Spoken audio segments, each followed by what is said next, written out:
నేనైతే ఈ గేమ్‌లో కంటిన్యూయస్‌గా నాక్ అయిపోయాను మామ. మా వాళ్ళైతే నాకు రివైవ్ ఇస్తారా లేదంటే చూస్తున్నాననమాట. ఇంకా నేను ఆడేది మా సబ్‌స్క్రైబర్స్‌తో ఆడుతున్నాను గేము. ఇంకా నేనైతే మిల్‌లో ల్యాండ్ అయ్యా మామ. మిల్‌లో ల్యాండ్ అయ్యి ఒక 8 అయితే నాక్ చేసేసా. ఒకడిని నాక్ చేశాననమాట. ఇంక నాక్ చేసి వీడినైతే లూట్ ఏరుకుంటున్నా.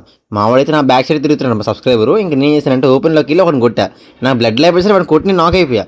ఇంక మా వాడు రివైవ్ ఇస్తాడని చూసాననమాట. వాడు వెంటనే రివైవ్‌కొచ్చి నాకు రివైవ్ చేశాడు మామ. ఇంక ఇలా సరిపోదని చెప్పేసి ఏం చేశానంటే పెద్ద అటాకింగ్ అవుతుంది మామ. ఫ్రంట్‌లో అయితే పెద్ద క్రాస్ ఫైర్ అవుతుందనమాట. ఏం చేశానంటే స్క్వాడ్ మధ్యలో దూరేసి చచ్చిపోతే మా వాళ్ళు రివైవ్ ఇస్తారా లేదా తిట్టుకుంటారా అని చూద్దాం అనుకున్నాను.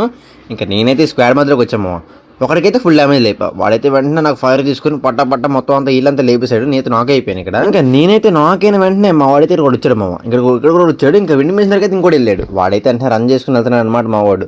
ఇంకా వీడైతే నాకు రివైవ్ ఇస్తలేదని చూస్తే వాడైతే పాపం మామ రివైవ్కి వెళ్ళాడు అనమాట. నాకు రివైవ్కి వెళ్ళి నాకైతే రివైవ్ చేసి నేనేం చేశానంటే మళ్ళీ అక్కడ పీక్లో ల్యాండ్ అయ్యా మామ. పీక్లో ల్యాండ్ అయ్యి 8 అని కొడదామని చెప్పేసి ఇక్కడ 8 అయ్యేది. ఇక్కడ ఆల్రెడీ ఇద్దరు ఉన్నారనమాట. నేను ఒకడికైతే ఫుల్ డ్యామేజ్ లేపేసా. వాడికైతే ఫుల్ ఇట్టిపోయింది మామ. ఇంకోటి కూడా కొట్టాను అనమాట. ఆడికి ఫుల్ డ్యామేజ్ పోయింది. ఇంక నా లూట్ ఎరుగుతుందని చెప్పేసి ఇంకా అలా తిరుక్కుని ఇలా బ్యాగ్ అయితే ఒక 8 కొడుతున్నాడు.